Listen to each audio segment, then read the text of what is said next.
Today's video is sponsored by 12, featuring a dozen original and unexpected short stories about passion and legacy by Australian author David Farrell.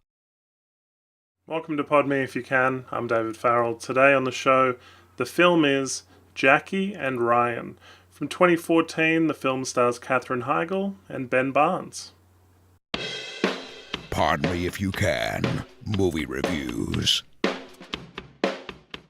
Ryan, Ben Barnes, a modern-day train-hopping, homeless street musician, is fighting to become a success with only a guitar. And Jackie, Katherine Heigl, is a former singer and single mum who's battling to maintain custody of her daughter. Together they might defy their circumstances by forming a relationship that may change each other's lives forever. The film Jackie and Ryan is directed by Michael Mann's daughter, Amy Canaan Mann, and it follows the same sort of thread as the movie Once, about a busker who wants to sort of break out of his mold. This is a musical love story, but unfortunately Once has more memorable songs and more memorable performances. They actually have the same I'm going to make a record angle for him as they did in Once. When they first meet, she sees him busking and says, do you play anything original? And he says, no, just the classics, just what people want to hear. And then she says, why not? You don't have anything to say? And it's a fairly aggressive meet cute on their part. If you have preconceived ideas about Katherine Heigl that she was difficult to work with, as people have cited in both Grey's Anatomy and Knocked Up, your notions won't be changed here, because she comes off as fairly abrasive. She's a former singer in this film, and she does sing on the soundtrack, as does Ben Barnes. There's a scene where she sings in front of her community, though, and she sings with her daughter, and boy, if you're a fan of The Office, it really felt like Jan, Michael Scott's ex, when she's singing to her daughter Astrid, and it's just like delusional, like it didn't come off as if she'd had years of experience performing. It didn't feel that way. One of the scenes that progresses their relationship is when she gets hit by a car and he goes to help her. While he's helping her, all of his worldly possessions are stolen except his guitar. And because he's homeless and, she feels sorry for him losing all his stuff and he helped her, she has him over for dinner. And her injury that she received, that looks kind of bad initially, it doesn't cause her any more problems throughout the entire film. And it's just a way for them to continue hanging out. Then instead of leaving town, he decides to help fix her roof, and really they just keep finding ways to spend time around each other, and it's a bit forced. It's not at all difficult for them to fall in love, which is a little bit boring. He's objectively nice to her, and that seems like enough. And we cut from a scene to them having a quick kiss to after they've already had sex.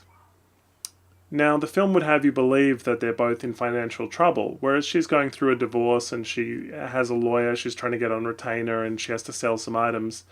He, you feel like, is never really poor and homeless because he's eyeballing this $1,000 guitar for the entire film. He needs a guitar, obviously, to make money, but he has $1,000 he can spend on the guitar. I mean, he has a phone as well. He doesn't really strike you as a typical homeless person. I think the appeal for Katherine Heigl making this film is that it sort of mirrors her life. She fell in love with musician Josh Kelly, who is her husband, and he plays guitar player number 2 here. There was a dumb scene where they're trying to buy something in a store, and the cashier says, "It's been declined." I don't know what that means. What could it mean? Has no one ever had a card declined here before? That was frustrating. Bad bit of dialogue.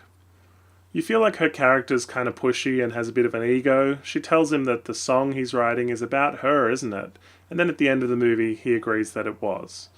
But the ego on her to think that.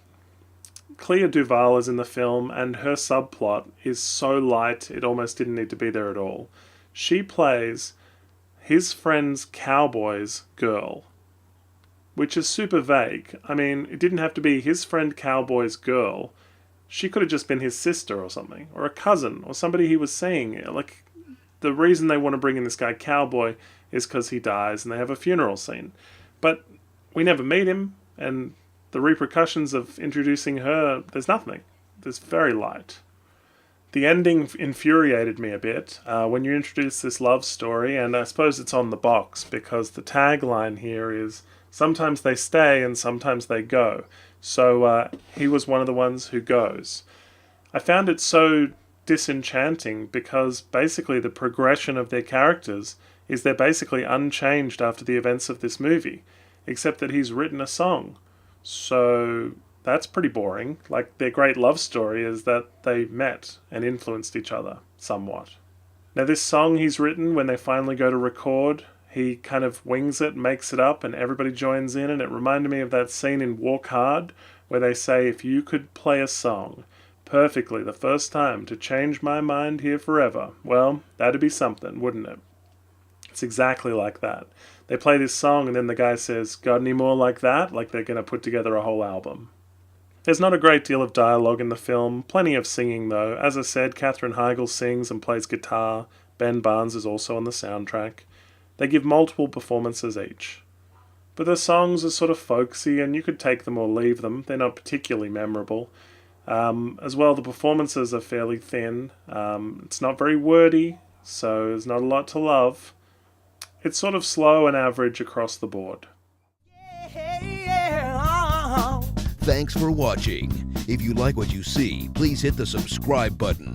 Like us on Facebook and follow us on Twitter. Check out our podcast at www.podmeifyoucan.com.